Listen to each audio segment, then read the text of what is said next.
હમણાં ગુરુવરી મહંત સ્વામી મહારાજને એક વ્યક્તિએ પત્ર લખ્યો કે 4-5 વેપાર બધા ભેગા થઈ ગયા, ખોલતા તો ખોલી નાખ્યા, પણ હવે ભાર બહુ રહે છે મગજ ઉપર. તો તમે એક વાક્યમાં ઉપાય આપો. મહંત સ્વામી મહારાજે એક જ વાક્ય લખ્યું. આમે એ તો બહુ મિતભાષી છે, ઓછું બોલે છે. મહંત સ્વામી મહારાજે લખ્યું કે ધીરજ રાખીને મંડ્યા રહેવું એટલે બધા કામ થશે. કેટલી સરસ વાત છે આ! ધીરજ રાખીને મંડ્યા કરવું. તમે પેલો કરોડિયો ચડે ને, તમે એને પાડો એટલે પછી શું કરે? નીચે પડીને તરત પહેલું કામ શું કરવાનું? ચડવાનું ચાલુ. તમે જોજો ને 10 વાર પાડશો ને 10 વાર 11મી વખત ચડશે. એ કોઈ દિવસ એમને કહે હવે આપણાથી નહીં થાય,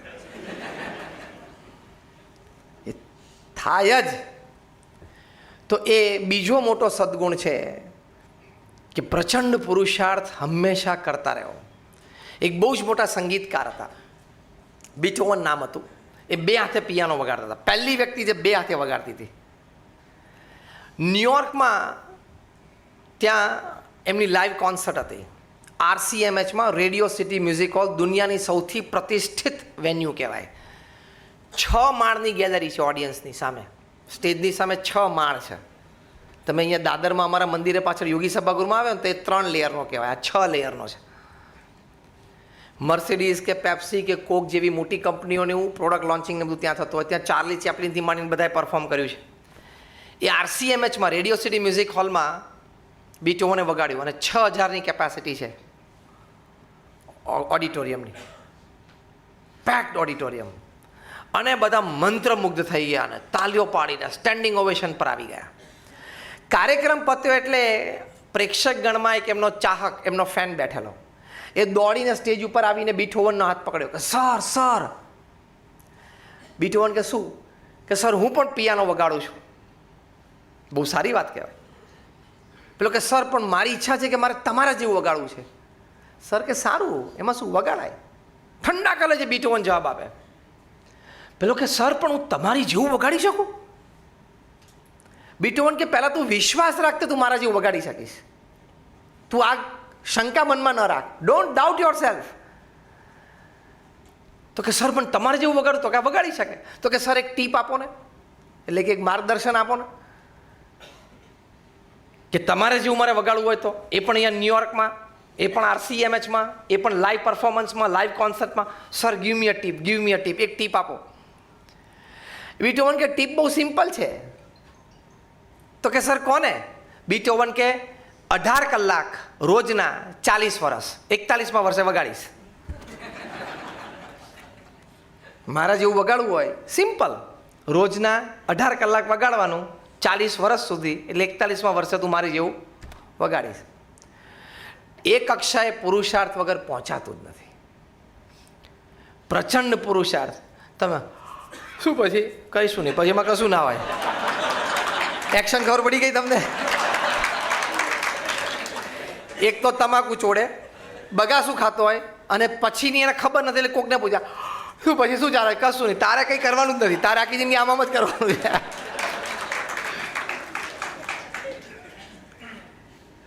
એટલે આ વિચાર રાખવાનો.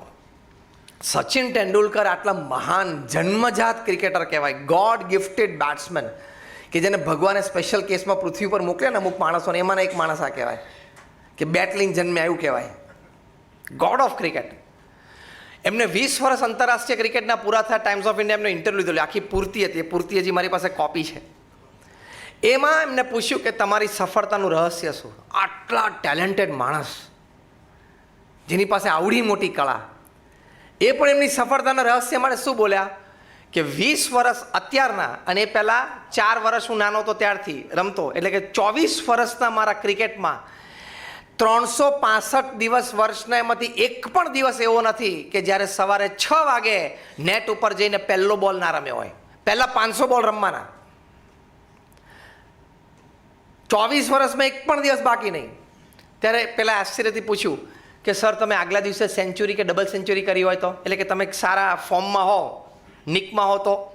સચિન બોલ્યા તો પણ બીજા દિવસે સવારે 6 વાગે નેટ પર પહોંચી જ જવાનું. આ નિયમ જ પૃથ્વી ઉપર ગમે ત્યાં હોય.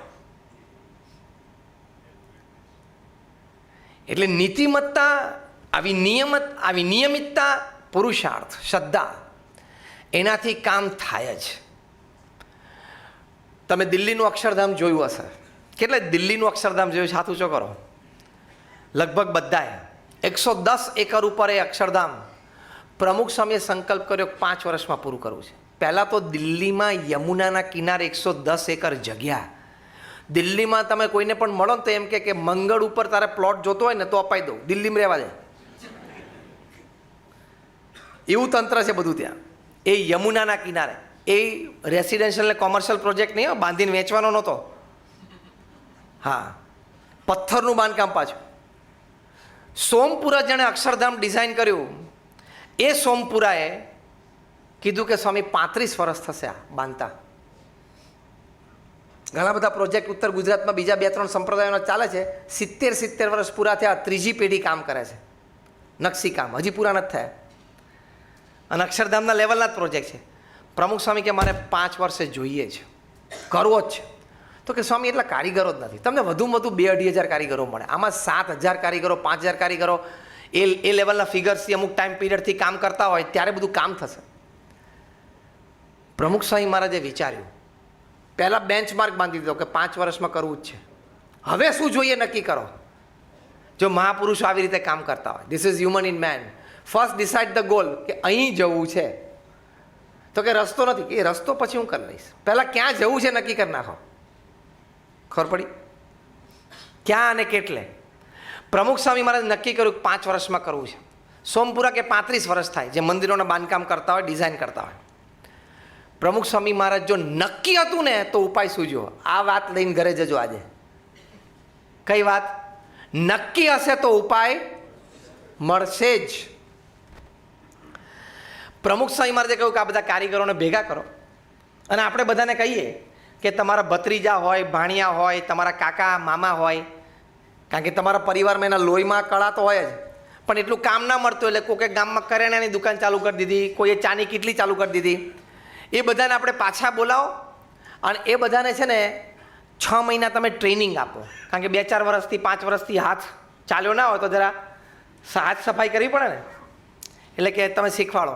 એનો ખર્ચો અમે આપશું. થોડો પથ્થર બગડેલો વાંધો નહીં, પણ અમે તમે શીખવાડો. આ લોકોને ગમ્યું અને પછી પ્રમુખ સાહેબે કીધું અમારા ઘણા બધા પ્રોજેક્ટ આગળ આવશે, તમે ચિંતા ના કરતા. એટલે ફૂલ એમ્પ્લોયમેન્ટ એની કળા પ્રમાણે જ મળશે. અને એ રીતે બધાએ રાજસ્થાનમાં અને ઓરિસ્સામાં ગામડાઓમાં અમારા સંતો ફર્યા, આ બધા કારીગરોના સગાવાલાને ભેગા કર્યા, એ લોકોને સમજાવ્યા, એ લોકો પાછા આવ્યા, પ્રેક્ટિસ કરી અને એ રીતે કારીગરો ઊભા થયા. 4,000 થી 5,000 કારીગરો. પ્રમુખ સ્વામી નક્કી કરેલું એ પ્રમાણે અક્ષરધામ 5 વર્ષમાં એમણે પૂરું કર્યું. એટલે આ હ્યુમન ઇન મેનમાં આ પણ એક મુદ્દો સમજવાનો, નક્કી કરવું અને નક્કી કર્યા પછી રસ્તો સૂજે જ અને એ પ્રમાણે કામ થાય જ. એ પ્રમાણે થવું જ જોઈએ. અને એક માણસ નક્કી કરે અને નીતિમત્તા અને પ્રામાણિકતાથી મંડે તો કઈ કક્ષા સુધી કામ થઈ શકે છે એ આપણે જોઈએ છે કે નહીં? અત્યારે આપણે બધા જોઈએ છે ને દેશમાં કે એક માણસ નક્કી કરે, નીતિમત્તા અને પ્રામાણિકતા રાખે, વ્યવહાર છે અને નિર્ણયો છે એટલે એમાં તો થોડી પ્લસ માઇનસ રહેવાના, પણ માણસની દાનત, માણસની રાષ્ટ્રભક્તિ, એમાં કોઈ શંકા નહીં. તો આપણે એક નાનું પડીકું વેચવાનું, એમાં કોઈક વાર થાપ ખાઈ જઈએ છે, થાય. તો આ તો આટલો મોટો વહીવટ છે, કેવડો મોટો વહીવટ. આપણે જેટલા બેઠા છે ને આપણે બધાનો વહીવટ વ્યવહાર ભેગો કરીએ ને એટલે એમના છાંટામાંય ના આવે. સમજો છો ને શું વાત કરું છું? કેટલું બધું મગજમાં ચાલતું હોય એક સાથે. પણ જો એ વ્યક્તિની નીતિમત્તા અને પ્રામાણિકતા છે, મતિ સાચી છે, તો પરિણામો જોવા મળે છે કે નહીં? ટ્રાન્સફોર્મેશન જોવા મળે છે કે નહીં? હા કે ના? તો એ લેવલ પર છે, આ લેવલ પર પણ થઈ શકે. પ્રમુખ સ્વામી મહારાજ 5 ધોરણ ભણેલા, આ કામ કરી શકે. પણ નીતિમત્તા અને પ્રામાણિકતા, ઓછું ભણતર હોય પણ તમારીમાં આ હોય, મહેનત હોય તો આગળ વધાય કે નહીં? આખો પરિવાર સાક્ષી છે કે નહીં? આ જ ભણતર, જે તમારું ગણતર થયું ને એ ભણતર, તો આ બહુ જ મોટો સદગુણ છે. બીજી મોટી વાત, માનવમાં માનવતા, એમાં વ્યસન મુક્તિ ખાસ નિયમ રાખીને રાખજો. જેટલા તમે લોકો અહીંયા બેઠા છો ને વ્યસન કરતા હશો, કારણ કે તમાકુ માણસ માટે બનેલી, હા કે ના બોલો? કારણ કે માણસ માટે બનેલી હોય તો પૌષ્ટિક થવી જોઈએ ને, તમને શરીરમાં કંઈક 2 તત્વ સારા આપવા જોઈએ ને. એના બદલે તો કેન્સર કરે છે. ભારતમાં રોજ, આપણા દેશની વાત કરું છું, ભારતમાં રોજ 2000 લોકો ટબેકો રિલેટેડ કેન્સરથી મરે છે. એટલે જે કેન્સર તમાકુથી થાય, એટલે દર કલાકના 82 જણા. આપણે આ પ્રવચનની શરૂઆત કરી લગભગ 40 મિનિટ થઈ. 40 મિનિટ થઈ, લગભગ 60 થી 65 વ્યક્તિઓ કેન્સરથી મૃત્યુ પામ્યા છેલ્લી 40 મિનિટમાં. ખાલી ભારતની જ વાત કરું છું, આ સ્ટેટિસ્ટિક્સ છે. તમે એવા પણ જોયા હશે કે 50 વર્ષથી તમાકુ ખાતા હોય, રોજ 10, 15, 25 તો એને કાંઈ ના થાય, તમારી સામે એમને ફરતો હોય, અને સામે 2-4 પડીકી ખાય અને 2-5 વર્ષમાં લાગી પણ જાય કેન્સર. હવે આ રેન્જમાં તમે ક્યાં છો કઈ રીતે ખબર પડશે? તમે કે એમ વાત ના લે. મારા બાજુમાં પેલા કાકા છે ને 80 વર્ષના થયા, અને એ મને એક દાડો વાત કરતા હતા કે હું તો 7મા ધોરણ 7 વર્ષનો હતો ને ખેતરે જતો હતો ને ત્યારથી બીડી પીતો હતો. તો 80 વર્ષ થઈને કાંઈ નથી થયું, તો આપણને કાંઈ ના થાય. એવું ના હોય, એવું ના હોય. મુકેશ અંબાણીની પાર્ટી તમે જોતો કે આને કંઈ નથી થતું તો આપણે આવી પાર્ટી કરીએ. તું રહેવા દે, પતી જઈશ એમને એમ. મુકેશ અંબાણી રોજના 10 લાખ રૂપિયા વાપરે ને એને કોઈ જ ફેર ના પડે.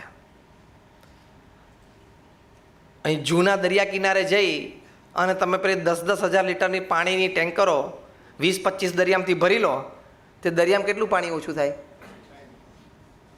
કોકને તમે દરિયો પહેલાં દેખાડો, જો કેવું આમ પાણી, તો કે આ બહુ પાણી છે, પછી એને મોકલી દો 2-5 કલાક, અને અહીંયા 25 ટેન્કરો ભર દો, 10-10 હજાર લીટરની મોટી આવે છે, પછી પાછો એને બોલાવો કે જો તો કે ઓછું વધતું થયું. એવું આમને છે, એને રોજના 10 લાખ રૂપિયા વાપરે, કોઈ ફેર નથી પડતો.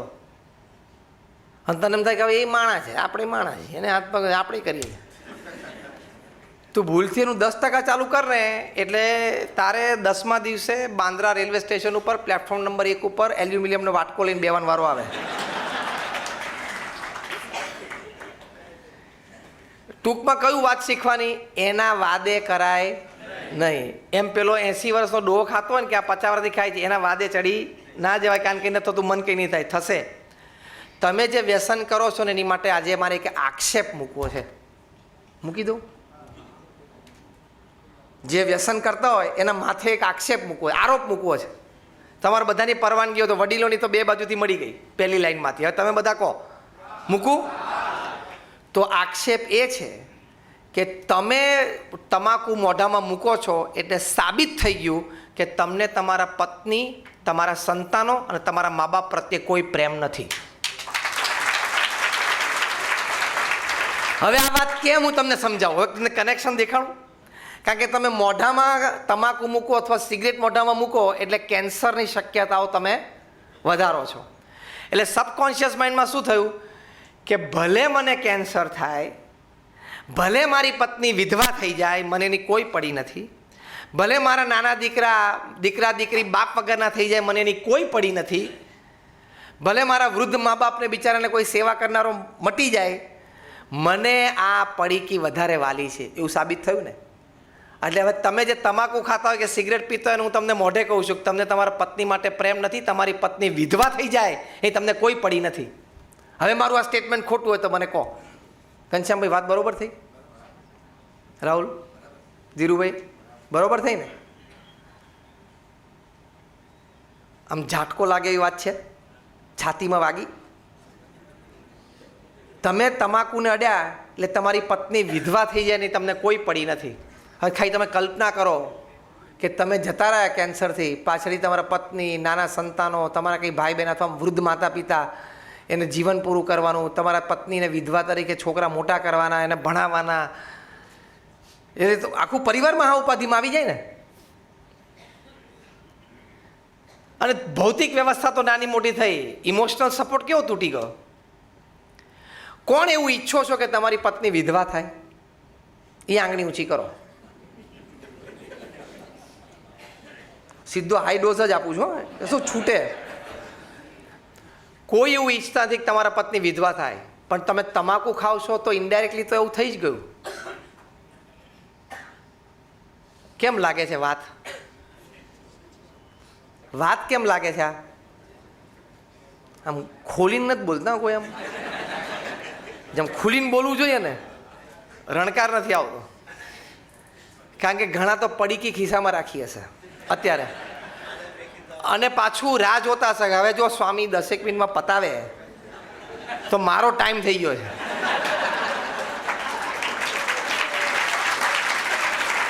હવે આ કોક આ સ્વામીને સમજાવો કે વહેલું પતાવે તો શું મારે ટાઈમ, કારણ કે હું અહીંયા 45 મિનિટથી બેઠો છું, કલાકથી, અને કલાકથી કંઈ ગયું નથી.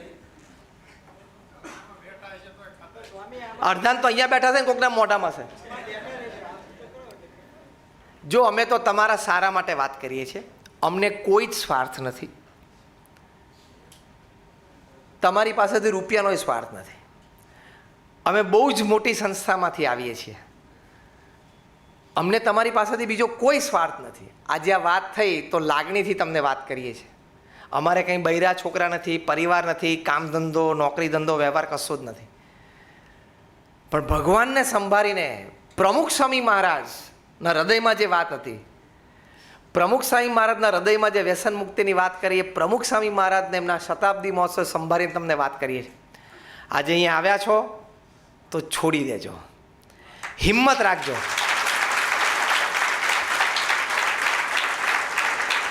અમે પ્રાર્થના કરશું કે છૂટશે, અને તમે પણ જો છોડી શકો તો મરદ,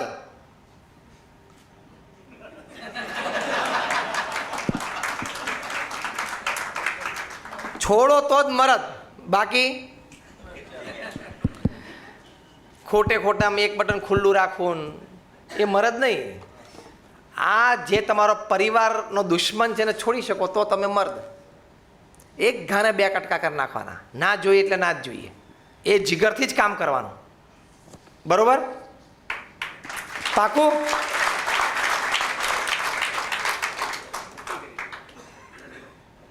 એટલે તમે ચરોતરમાં જાઓ ને જ્યાં તમાકુ ઉગે છે, દુનિયાનો એકમાત્ર પાક આ એવો છે કે જેના ખેતરને વાડ હોય નહીં.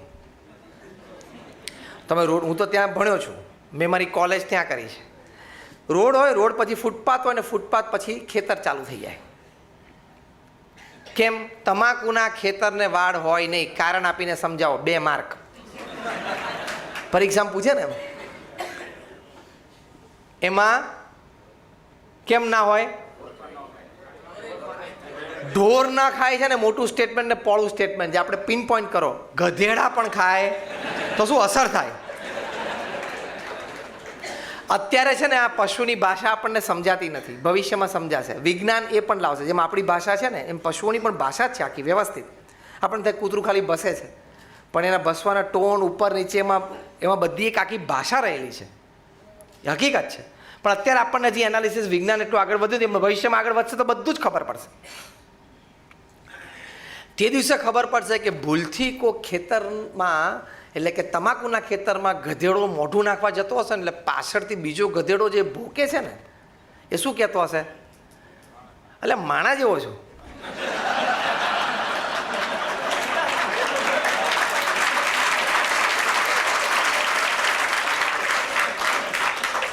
જેમ આપણે ગુસ્સે થઈએ નહીં, ઘણી આમ ગુસ્સામાં આવી ગયા, કોઈ આમ ખોટું કરી નાખ્યું તો આપણે ત્યાં બોલીને જ જતું, ગધેડા જેવું છું, અમને જ બોલી કાઢતા આપણે, અમને બોલી કાઢીએ આપણે એમ ઉતાવળે, ગુસ્સામાં હોય, જરા ઉતાવળમાં હોય, કંઈક ખોટું થઈ ગયું કોઈનાથી, જરા આપણને ના ગમ્યું, જરા આપણે જરા આવેશમાં આવી ગયા ના બોલી કાઢીએ, એટલે ગધેડા જેવો છું, તો અમને પડતી નથી. એવું ગધેડો તમાકુના ખેતરમાં નાખે ને ત્યારે આપણે જેમ કોકને કે ગધેડા જેવો છું એટલે એને ગાળ દીધી કહેવાય ને, એમ ગધેડો એકબીજાને ગાળ દે ને ત્યારે આવું બોલે, એટલે માણા જેવો છું,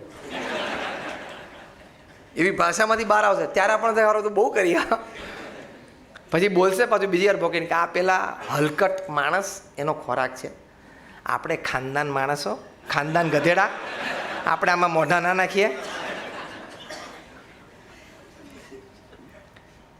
એટલે આ 2 વાત સમજીને, 2 વાત વ્યસન મુક્તિમાં યાદ રાખજો કે આપણે ગધેડા કરતાં ઉતરતા થવું નથી, અને બીજું આપણી પત્નીને વિધવા કરવી નથી.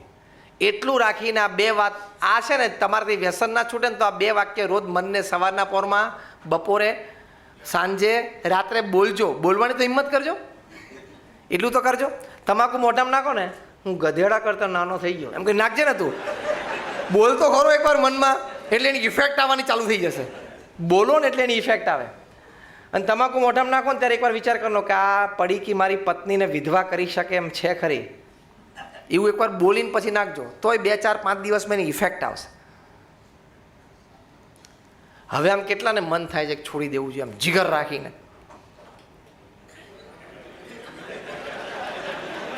તમે આંગળી ઊંચી કરશો તમને એમ કે આ એમ કહેતા હતા કે મારે તો વ્યસન છે, બધાને ખબર પડી જાય. તું મોઢામાં ડૂચા નાખીને પરસ આખા ગામને ખબર છે. તું એમ ના માનીશ કે હું આંગળી ઊંચી કરીને બધાને ખબર પડી જાય કે હું વ્યસની છું.